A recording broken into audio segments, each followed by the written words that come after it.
Bom, hoje é dia 14 de maio, quarta-feira. Nós estamos aqui para mais uma gravação do nosso podcast. E o tema hoje, em meio a esse contexto internacional muito nebuloso ainda, né, é sobre as decisões dos principais bancos centrais nesse contexto.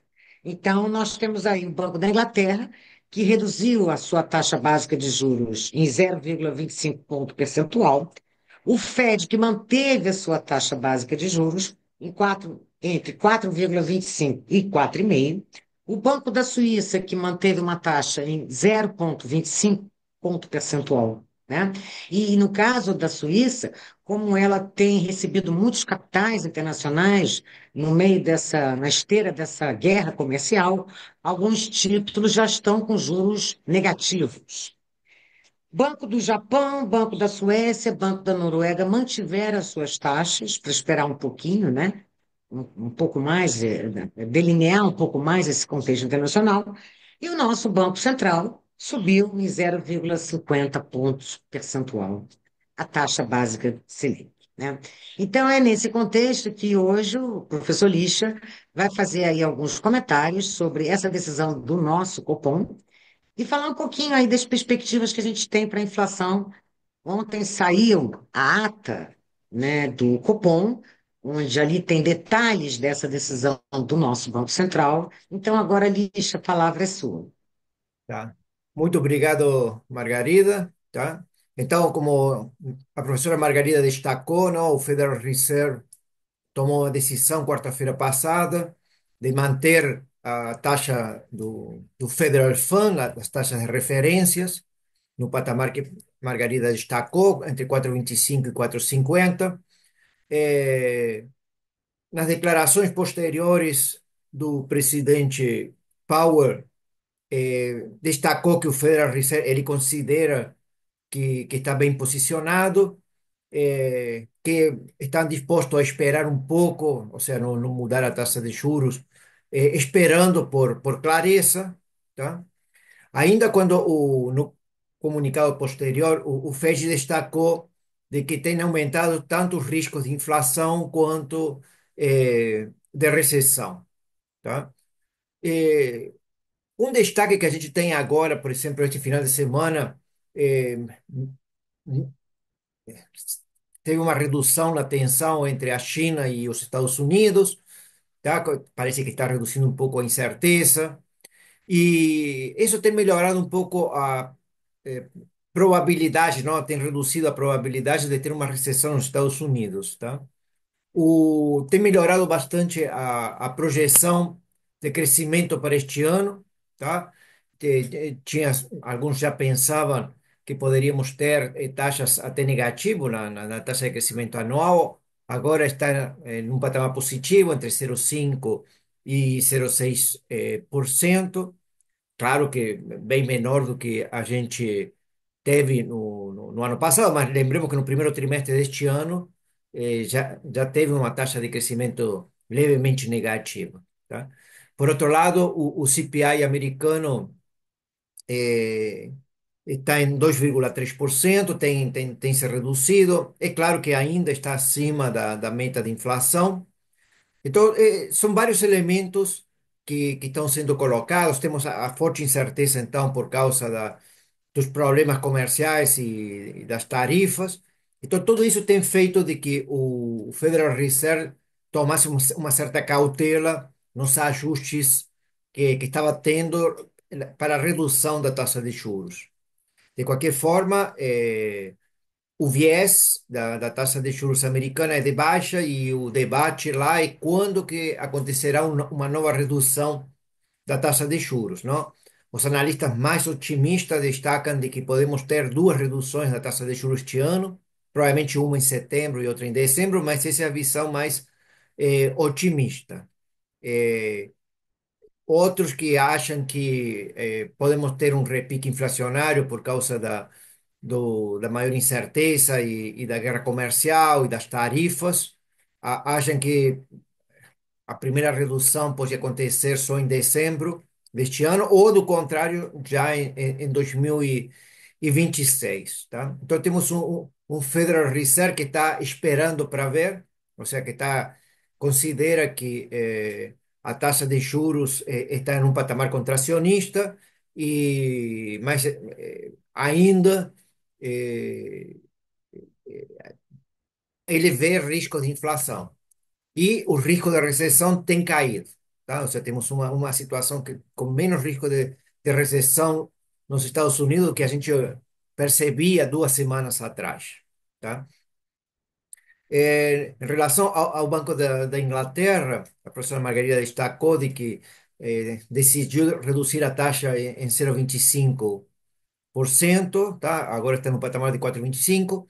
Mas o interessante lá no Banco da Inglaterra é que teve uma divisão entre os diretores, não? Teve dois diretores que foram a favor de manter a taxa de juros em 4,50 e dois diretores em reduzir a taxa de juros em 0,50, não? Finalmente foi 0,25, tá?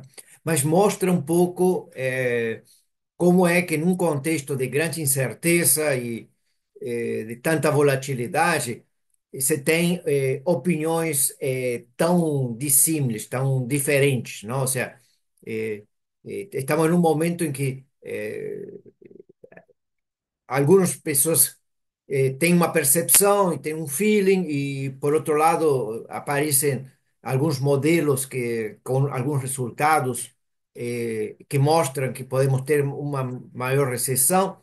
Então, digamos, realmente, quando a gente analisa o debate internacional e ainda o debate brasileiro, o que mais chama a atenção é como que existem opiniões diferentes, tá?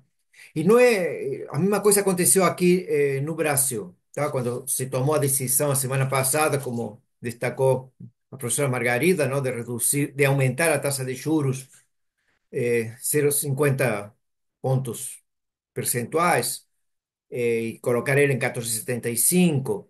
Eh, Muitos analistas tomaram opiniões diferentes, não? Os mais técnicos, provavelmente, não? Aqueles que acham que o tema central são as expectativas inflacionárias, eh, foram muito críticos, dizendo que o aumento deveria ter sido superior, que a taxa de juros para sustentar a inflação no patamar que se encontra. Lembremos que a inflação hoje está num patamar de 5,53, o acumulado em 12 meses do IPCA.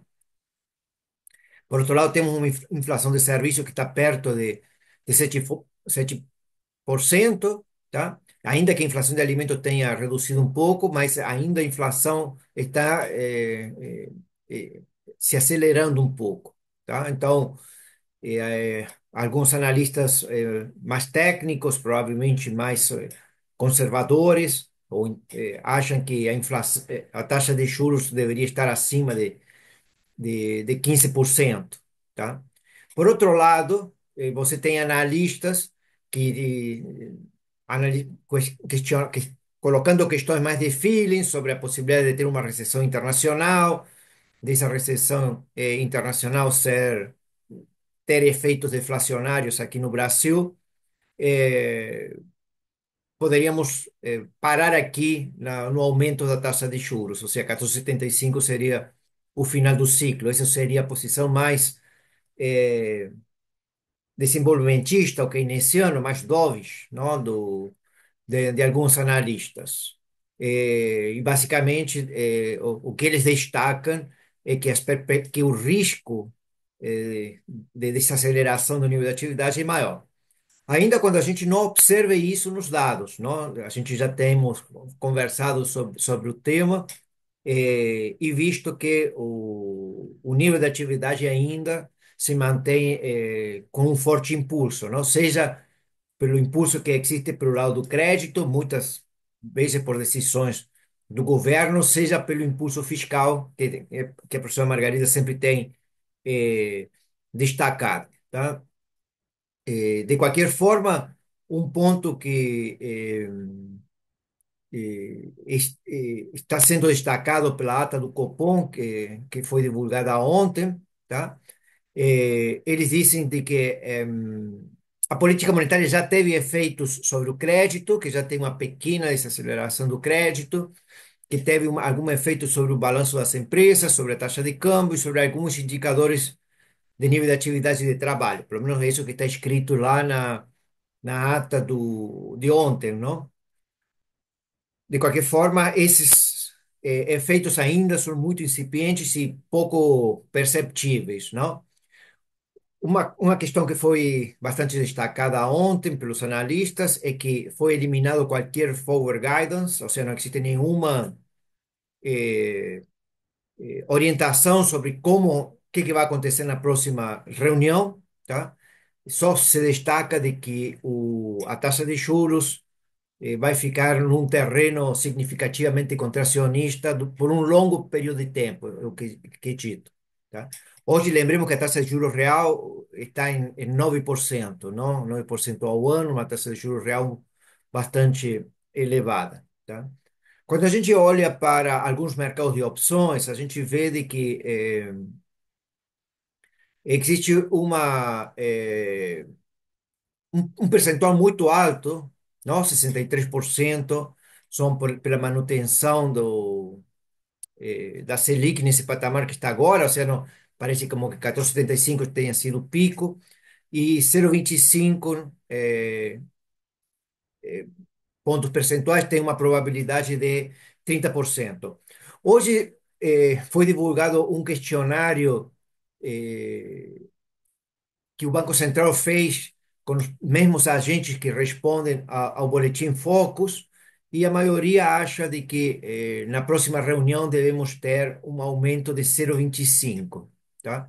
Eu acho que esse deve ser o cenário principal, ou seja, devemos ter agora no mês de junho, na próxima reunião, devemos ter um aumento de 0,25, pelo menos estava hoje no questionário, na maioria das respostas, e provavelmente 15% seja o pico deste aumento da taxa de juros. É claro que dificilmente ela começará a ser reduzida este ano, tá? Porque depois que se alcance pare de subir, não? A gente vai ter que esperar alguns meses para ver como segue a taxa de inflação e especialmente o que é que acontece com as expectativas, não?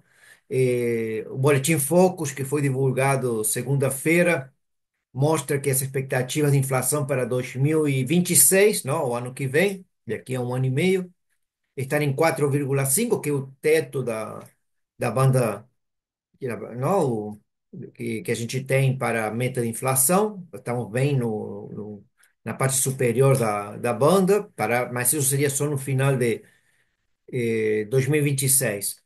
No cenário de referência que o Banco Central apresenta, não, através do seu modelo econométrico, ele colocou que para o período de referência, a inflação estaria em 3,6 acima de 3%, não? O que significa de que este patamar que temos hoje ainda não ajuda para que daqui a 18 meses a inflação esteja na meta, o que faz, digamos, em termos de comunicação, significa de que podemos ter esse aumento final de 0,25, tá? É claro que, como não temos uma orientação futura, não, está colocado, não, uma questão que também expressa lá na ata de ontem do Copom, é que está difícil de mensurar ou de medir o efeito que o choque das tarifas ou esse aumento de incerteza possa ter sobre o nível de atividade, sobre a taxa de inflação brasileira, tá? Ainda quando já tem alguns analistas que estão pensando de que podemos ter alguma tendência deflacionária, não? Seja por eh, alguma recessão americana ou na, basicamente americana, seja por alguma redução no preço das commodities, que a gente ainda não está claro isso, não está bem definida, tá? Enquanto isso, o cenário financeiro brasileiro hoje se mostra bastante tranquilo, isso é bastante surpreendente, não? O Ibovespa está em um patamar muito alto, desde o começo do ano já teve uma valorização de 27%, o Ibovespa, não? Provavelmente das bolsas de valores que mais se valorizou este ano, e temos uma forte apreciação cambial, não? O dólar está sendo negociado a R$ 5,60, tá? Tudo parece indicar que teve alguma reversão no prêmio de risco Brasil, ou seja, que isso permitiu alguma realocação de carteira, saindo recursos dos Estados Unidos e vindo aqui para o Brasil, tá? O que surpreende, digamos, a palavra surpresa, está porque o risco fiscal não está entrando neste momento nas considerações dos agentes financeiros, não? Ou seja, quando a gente vê o forte expansão do Ibovespa, não, da Bolsa de Valores aqui no Brasil, o, eh, pouca redução de algumas taxas de juros que já estão mais em um patamar de 14% e estão reduzindo esse dólar que aqui agora está a 5,60, não uma apreciação do real. Então temos alguma tranquilidade nos mercados financeiros que parece estão reagindo bem também às decisões do Banco Central, não? Banco Central que agora está comemorando 60 anos, tá? Começaram as comemorações de 60 anos. Hoje começou o seminário não, que vai durar acho que 3 dias aqui no Rio, do Banco Central, tá? Com as comemorações dos 60 anos da instituição, tá? Então um pouco esse é o cenário, não? Temos um cenário internacional onde eh, o Federal Reserve deu uma pausa continua com a pausa nas suas reduções da taxa de juros. Provavelmente podemos ter só no final deste ano uma nova redução do Federal Fund, da taxa de juros americana, não? Apesar das críticas permanentes que o presidente Trump tem feito, não? Praticamente todas as semanas temos reclamações do presidente da República Americana, não? Do presidente Trump para o presidente do Federal Reserve, mas eles estão, digamos, ainda a inflação não tem convergido para a meta da inflação e, como comentei, eh, por enquanto, nos últimos dias, caiu a probabilidade de ter uma recessão nos Estados Unidos. No resto do mundo, muitos países continuam também mantendo constante sua política monetária, como a Margarida destacou, Japão, Suécia e Noruega. Bom, e aqui no Brasil, provavelmente a gente está no final do ciclo de aumento da Selic, tá? Tudo num contexto onde o que mais chama atenção, como que a gente tem opiniões diferentes, como que a gente escuta analistas que são mais otimistas em relação, por exemplo, um tema importante. O que vai acontecer com o dólar? Ele vai se apreciar em relação às outras moedas ou vai se desvalorizar, tá? Nós temos já tomado algumas posições sobre o tema, não? Ou seja, ainda que no curto prazo ele tenha se desvalorizado, a gente acha que deve ter uma retomada do dólar e da apreciação. O professor Margarida tem comentado esse tema várias vezes. É, e também, o que vai acontecer em termos de nível de atividade, não? Ou seja, eh, em que medida a guerra comercial, as tarifas e a política americana está impactando o mundo, não? Esses são temas que ainda não está claro. Às vezes a gente é um pouquinho mais otimista, às vezes um pouquinho mais pessimista. Os analistas se dividem. No mercado financeiro a gente vê opiniões diferentes, mas todo em um mundo a palavra incerteza, volatilidade, tá? É um tema constante, tá? Eu diria, Lixa, que no contexto brasileiro, né, a gente tem aí alguns fatores que são fundamentais para definir os próximos passos do Banco Central, né? Então, para onde vai a taxa de câmbio é fundamental. Por quê? Porque o preço das commodities, a média de 2025 já é acima da média de 2024. Elas sofreram um mega tombo no dia da libertação, a partir dali, mas hoje as commodities já se recuperaram, né? Já estão num nível bastante superior à média de 2024. Isso para nós é muito importante, porque para onde vai a taxa de câmbio é o que vai definir o preço dessas commodities medidos em reais. Então, esse é um primeiro fator que a gente tem que ficar em observação para ver como é que vai, qual vai ser, né, a trajetória da inflação. E tem um importante impacto nos índices de inflação brasileiros. E o segundo fator que você já mencionou, mas eu sempre gosto de mencionar, é que a gente tem elementos de pressão de demanda muito claros. A inflação de serviços está acima de 6% ao ano em 12 meses. Ali a gente tem um mercado de trabalho que está jogando essa inflação de serviços para cima, né? Nós temos os núcleos de inflação, que também são medidas que o Banco Central utiliza muito nos seus modelos, bastante pressionados, né? Que são medidas de núcleo que mostram a tendência da inflação, tiram preços que são muito voláteis, tanto para cima como para baixo, e o Banco Central tem uma série desses núcleos, e a média desses núcleos está muito alta também, né? Os estímulos fiscais que a gente tem são, em grande parte, responsáveis por essa resiliência, vamos dizer assim, da inflação de demanda. Porque eu nunca vi uma política monetária tão restritiva como a que a gente tem e uma perspectiva de PIB para esse ano de 2%. Era para esse PIB já começar a ter desacelerado. E, no entanto, nós temos aí a continuidade de uma série de estímulos fiscais, alguns deles, inclusive, vão começar a falar agora, como o crédito consignado privado. Na medida em que ele vai se materializando, ganhando corpo no mercado de crédito, isso vai estimulando o consumo, né? A discussão da isenção da faixa, da isenção do imposto de renda para quem ganha até R$ 5.000, mesmo que ela seja aprovada pelo Congresso, ela só vai começar a valer ano que vem. Mas ainda assim, uma vez aprovado, é muito provável que as pessoas que estão sendo beneficiadas já comecem a gastar mais por conta, né? Fora todos os outros estímulos fiscais que já estão aí sendo implementados desde o início do ano. Então, que eu quero chamar a atenção para o custo da política monetária, que isso obriga a uma série de estímulos fiscais. Com certeza o Banco Central poderia, em algum momento, e a gente poderia falar com mais clareza, que ele ia interromper a subida da Selic e até eventualmente começar a redução. Mas eu diria que a gente ainda tem muita coisa aí para ser definida nessa direção. Principalmente esse componente aí, fiscal, como um componente importante para explicar o aquecimento da economia brasileira.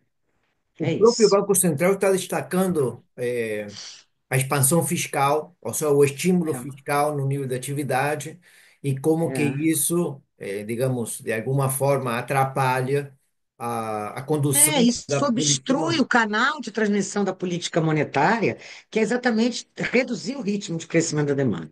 Então, ele fica parcialmente obstruído. Aí o Banco Central é obrigado a praticar uma política de juros mais alta E durante um tempo mais prolongado, durante mais tempo. como eles estão É. destacando, tá? Mas é isso. Então, gente, ficamos hoje por aqui. Na próxima quarta-feira vamos trazer um outro tema aí que esteja em discussão, né, para brindar aí os nossos ouvintes com as nossas ideias. Ok? Muito obrigada a todos.